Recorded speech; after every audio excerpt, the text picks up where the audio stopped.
Of course, crypto's been used for money laundering, and like you said, probably a lot more earlier in its evolution than now. Can you throw some facts, figures for everyone to understand really how much of money laundering really happens in the world on financial rails, on through the banking channels and everything else, versus on crypto, and more specifically, what was happening when 10 years back on or 15 years back with bitcoin and some amount of laundering versus now. Well, because people in the space who understand it really know this is really not the best space to launder money. Everything is visible on chain, but there's this whole perception. So would love you to kind of go deep into it with some stats. Yeah, so this is a really hard thing. It's probably the most like loaded question that people can ask because everybody wants this number, right? And there are people who have done entire posts, entire blogs about what's the percentage of crypto in illicit crime. And they love to compare it to the percentage of illicit finance in traditional finance. And the problem with that is twofold. One, we don't actually have a good number for the actual amount in traditional finance.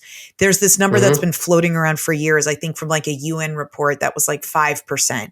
And then people have gone back and said, well, no, actually, if you calculate all the money and how we track, and they've gotten it down to tiny, tiny fractionalized numbers. And crypto kind of did the same thing because in its desire to market itself as not being just criminal, blockchain analytics companies would put out this number and say, oh, well, look, if you take the numerator of what we're able to see visibly as illicit finance and you put it over all of the amount of crypto transactions, it was 1%. And then it got even below 1%. And then there was whatever percent.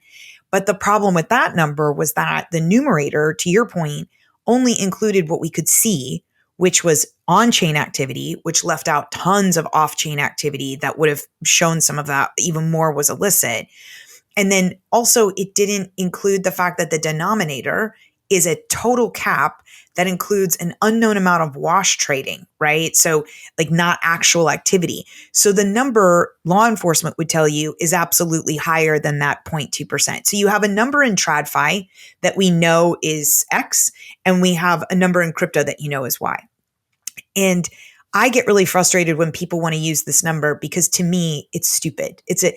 Because over time, criminals are absolutely going to move from traditional finance to technology that makes their lives easier. So at some point in time, because crypto is the future of digital finance, very few people, other than like the paranoid who still want to deal in cash, or your Luddites who just don't like learning technology, or people who are just very like anti-tech, I want to keep the system I have because I don't like change.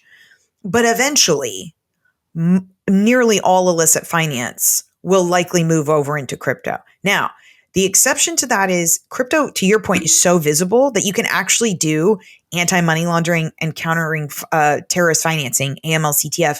You can actually do that pretty well in crypto. And if that gets better, you're going to see some of it move back into TradFi because they were hiding in Deutsche Bank, they were hiding in TD Bank, they were hiding in HSBC, right? Like they were having a good old time in banking. Most terrorist financing is still there in Hawaladars. Like it's still a pretty good bet to be in TradFi on many levels. But you're always going to have this ebb and flow. And so this desire to put these numbers and these facts on it is really frustrating because it ends up really just being a marketing ploy. But the question of if what you want to do is identify and see money laundering and terrorist financing, there's nobody in the field who understands it from a prosecution investigation perspective who would say, please give me the opacity and the siloed buckets that is TradFi. Everyone would want the visibility of crypto. Now, I'm not going to touch privacy coins and Monero. That's a whole nother discussion. But you're right. Most of it still happens largely on visible blockchains.